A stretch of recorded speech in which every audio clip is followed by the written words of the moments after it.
बिस्मिल्लाहिर्रहमानिर्रहीम। इस वीडियो में हम डिस्कस करते हैं एग्जैक्ट डिफरेंशियल इक्वेशन को।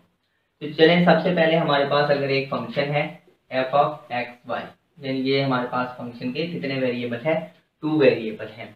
तो इस पर अगर हम क्या करते हैं, टोटल डिफरेंशियल को हम डिफाइन करते हैं डी एफ, ये इसकी इक्वल होता है partial f over partial x d x plus partial f over partial y d y. ये हमारे पास क्या आता है, total differential of that function. अब हमारे पास अगर फैमिलीज ऑफ कर्व है, यानी ये जो हमारे पास फंक्शन है f of x y is equal c, इससे हमारे पास क्या होगी कि हमारे पास फैमिलीज ऑफ कर्व हमारे पास क्या होती है, उसकी ये हमारे पास क्या है, इक्वेशन है। अब इसका अगर हम डी एफ देखते हैं तो ये आपके पास क्या हो जाएगा, डी एफ। अब सी कांस्टेंट है तो ये क्या हो जाएगा, जीरो। सी कांस्टेंट यानी कांस्टेंट का जब आप डिफरेंशियल फाइंड आउट करेंगे, डेरिवेटिव देखेंगे तो वो क्या आ जाएगा, जीरो।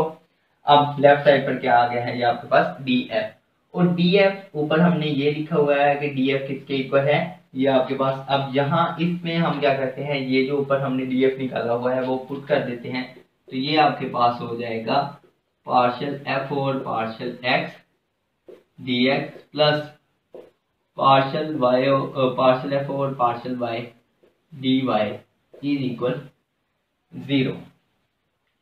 अब इसमें ये जो हमारे पास है partial f over partial x, इसे हम कहते हैं कि ये हमारे पास क्या है, एम, और ये जो आपके पास partial f over partial y है, इसे हम क्या कहते हैं, ये हमारे पास क्या है, एन। अब इससे नेक्स्ट जब भी हम एम को लिखेंगे तो वो एन एम बेसिकली हमारे पास किसके इक्वल होगा, वो आपके पास होगा partial f over partial x, और एन होगा वो आपके पास क्या होगा, partial f over partial y. तो ये जो हमारे पास इक्वेशन आई है, ये हमारे पास क्या होती है, एग्जैक्ट डिफरेंशियल इक्वेशन। तो इसे अब हम इस तरह भी रीराइट कर सकते हैं कि M d x plus N d y is equal zero. अब ये वाली हमारे पास इक्वेशन क्या है, एग्जैक्ट डिफरेंशियल इक्वेशन। अभी नेक्स्ट हमारे पास ये आता है कि हमें किस तरह पता चलेगा कि कोई भी हमारे पास जो डिफरेंशियल इक्वेशन है वो हमारे पास एग्जैक्ट डिफरेंशियल इक्वेशन है। तो रिकॉल करें कि जब हम देखते हैं कि कोई फंक्शन कंटिन्यूअस है तो उसके लिए हमारे पास क्या क्राइटेरिया होता है। अगर हमारे पास कोई फंक्शन कंटिन्यूअस होता है तो हम ये शो करते हैं कि पार्शियल स्क्वायर एफ और पार्शियल एक्स पार्शियल वाई ये किसके इक्वल होता है, partial square f over partial y partial x के। ये हमारे पास क्राइटेरिया होता है कंटिन्यूअस फंक्शन के लिए, कंटिन्यूअस के लिए ये हमारे पास क्राइटेरिया होता है। अब इसी तरह जब हमने इसकी एग्जैक्टनेस चेक करनी है तो ये जो हमारे पास m है इसका हम क्या ले लेंगे, पार्शियल डेरिवेटिव ले लेंगे। ये जो आपके पास m है इसका पार्शियल डेरिवेटिव लेंगे विद रिस्पेक्ट टू y, और ये जो n है इसका हम पार्शियल डेरिवेटिव लेंगे विद रिस्पेक्ट टू x। तो अगर ये दोनों का आंसर क्या आ जाता है, सेम, तो ये जो आपके पास डिफरेंशियल इक्वेशन होगी वो आपके पास क्या होगी, एग्जैक्ट डिफरेंशियल इक्वेशन होगी। यानी एग्जैक्ट डिफरेंशियल इक्वेशन को आपका कैसे पता चलेगा, जो आपके पास m होगा उसका पार्शियल डेरिवेटिव लेना है आपने y के रिस्पेक्ट से, और जो आपके पास n है उसका आपने पार्शियल डेरिवेटिव लेना है x के रिस्पेक्ट से। तो इन दोनों का अगर आंसर आपके पास सेम आता है तो वो आपके पास क्या होती है, एग्जैक्ट डिफरेंशियल इक्वेशन होती है। अभी एग्जैक्टनेस चेक करने के लिए सिर्फ यही क्राइटेरिया नहीं है, इसके अलावा भी हम चेक कर सकते हैं, लेकिन हम यहाँ इसी क्राइटेरिया से देखेंगे कि जो हमारे पास डिफरेंशियल इक्वेशन है वो हमारे पास एग्जैक्ट डिफरेंशियल इक्वेशन है या नहीं। तो चलिए नेक्स्ट हम देखते हैं मेथड, इस जो हमारे पास एग्जैक्ट डिफरेंशियल इक्वेशन होगी उसे हम सॉल्व किस तरह करेंगे। यानी आपके पास जो एग्जैक्ट डिफरेंशियल इक्वेशन है वो आपके पास इस तरह की होगी, m of x y d x plus N of x y d y is equal zero. इस टाइप की आपके पास क्या होगी, एग्जैक्ट डिफरेंशियल इक्वेशन होगी। अब इसमें जो आपके पास m है वो किसकी इक्वल होगा, partial f over partial x, ये आपके पास किसके इक्वल होगा, m के इक्वल होगा, और जो partial y over partial f over partial y है ये किसके इक्वल होगा, n के इक्वल होगा। यानी ये जो मैंने पहले ही आपको बता दिया कि n किसके इक्वल है, partial f over partial y, और ये m किसके इक्वल है, partial f over partial x के इक्वल है। आपने इन दोनों में से किसी एक इक्वेशन को क्या कर लेना है, पिक कर लेना है जो आपको इजी लगे। लेट्स से अगर हम ये देख लेते हैं कि partial f over partial x is equal है एम की, तो इसको सॉल्व करने के लिए हम क्या लेंगे, इसका इंटेग्रल। तो इंटेग्रल जब हम फाइंड आउट करेंगे तो यहाँ से क्या आ जाएगा, ये आपके पास इक्वल आ जाएगा एफ, ये अब आपके पास, अब इंटेग्रल हमने लेना है x के रिस्पेक्ट से, तो y हमारे पास क्या होगा, एज ए कांस्टेंट डील होगा, यानी इंटेग्रल हम लेंगे विद रिस्पेक्ट टू x और y as a constant behave करेगा। तो इस फंक्शन में जो अब हम x के रिस्पेक्ट से लेंगे तो ये हमारे पास f बच जाएगा और राइट साइड पर आ जाएगा इंटेग्रल m और साथ में dx।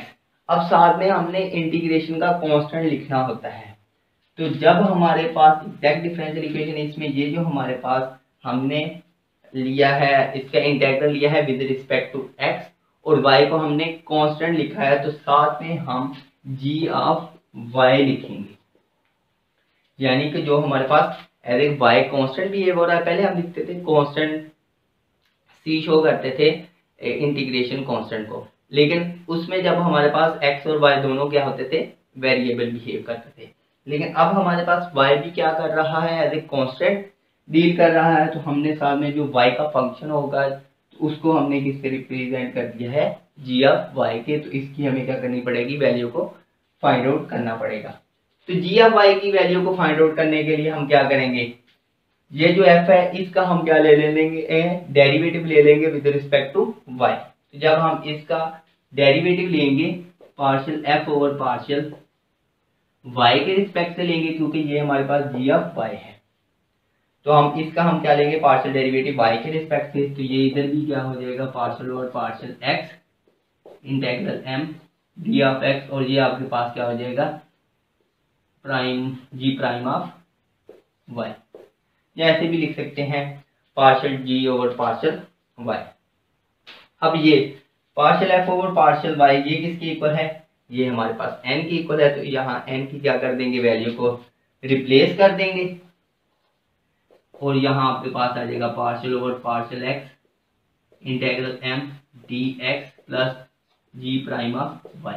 तो यहाँ से हम क्या करेंगे, ये इधर जो टर्म प्लस हो रही है लेफ्ट साइड पर आकर क्या हो जाएगी, माइनस।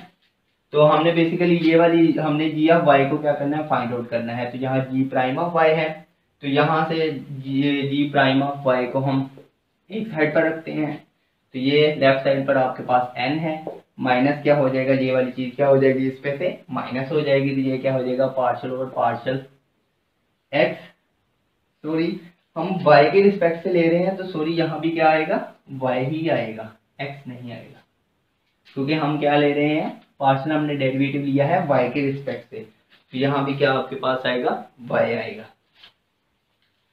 तो ये आ गया इंटेग्रल m dx। अब सिंपली इसको हम फाइंड आउट करने के लिए अगेन इसका क्या ले लेंगे, इंटेग्रल लेंगे, और यहाँ से आपके पास g ऑफ y की वैल्यू आ जाएगी, वो इस इक्वेशन में आप क्या कर देंगे, इस m में पुट कर देंगे, तो आपके पास क्या हो जाएगा, इक्वेशन का क्या हो जाएगा, सॉल्यूशन फाइंड आउट हो जाएगा। तो अब हम एक एग्जांपल करते हैं और उस एग्जांपल में इस मेथड को क्या करते हैं, अप्लाई करते हैं। तो चलें अभी नेक्स्ट हम, ये हमारे पास डिफरेंशियल इक्वेशन है, इसे हम क्या करते हैं, सॉल्व करते हैं। तो सबसे पहले तो हमने क्या देखना होता है कि ये हमारे पास जो डिफरेंशियल इक्वेशन है वो एग्जैक्ट डिफरेंशियल इक्वेशन है या नहीं।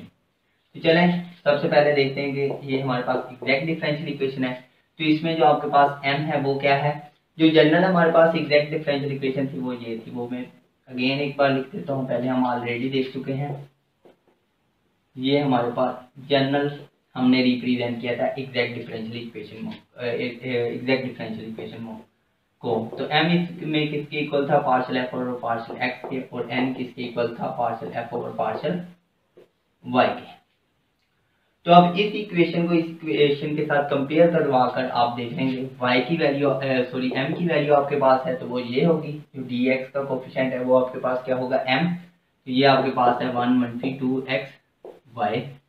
अब n की वैल्यू क्या है, जो dy का क्या है कोफिशिएंट, वो आपके पास क्या है, 4y³ - x स्क्वायर, तो ये आपके पास आ जाएगा 4y³ - x स्क्वायर।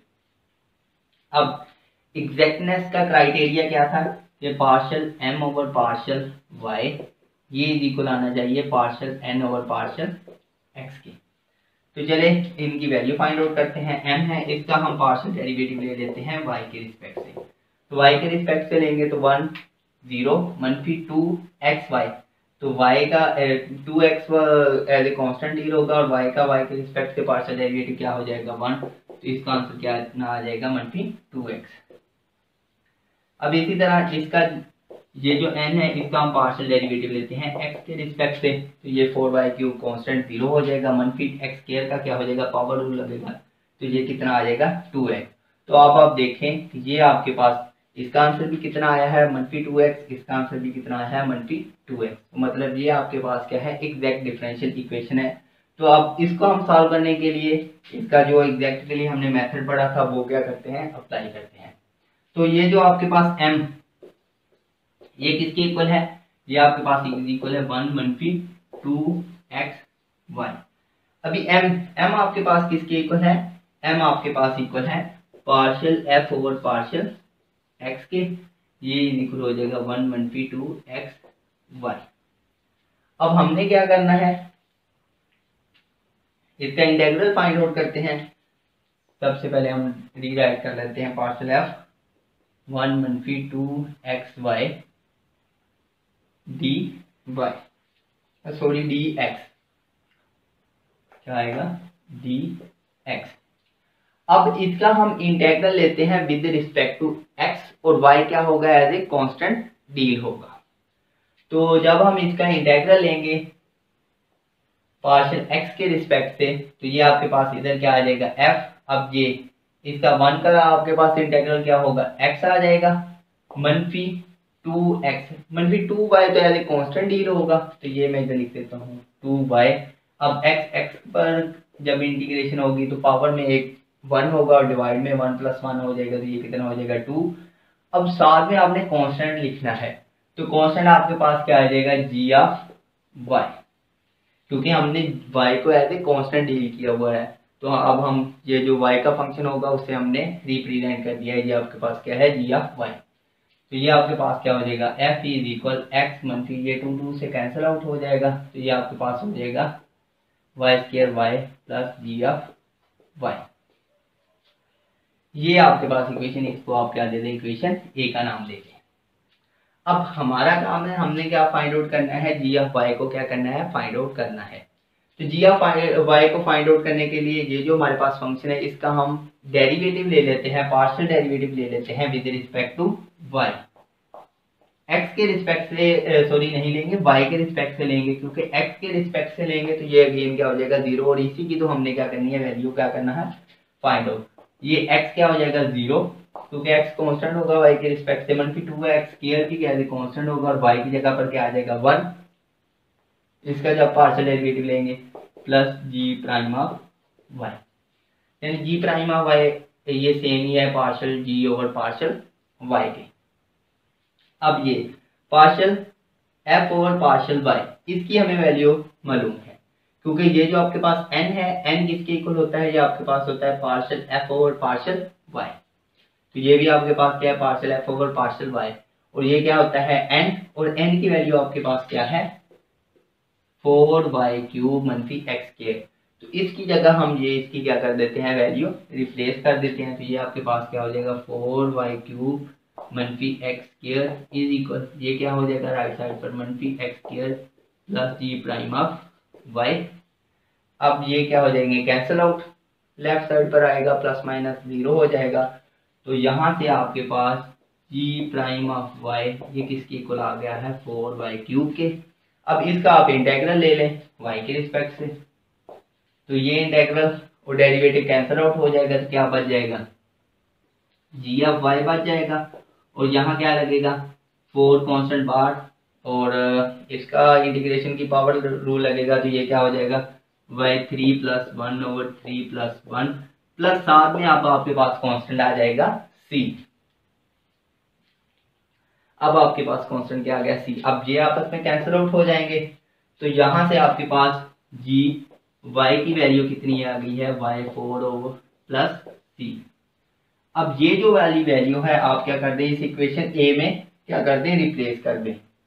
ये आपके पास क्या है, इक्वेशन है, इसमें क्या कर दें, वैल्यू रिप्लेस कर दें तो आपके पास आंसर आ जाएगा। तो ये आपके पास क्या हो जाएगा, यानी इस जी ऑफ वाई की जगह पर आपने सिंपली क्या लिख देना है, इसकी क्या कर देनी है, वैल्यू पुट कर देनी है। तो ये क्या हो जाएगा, y4 प्लस सी। तो ये आपने क्या कर दिया है, सॉल्व कर दिया है।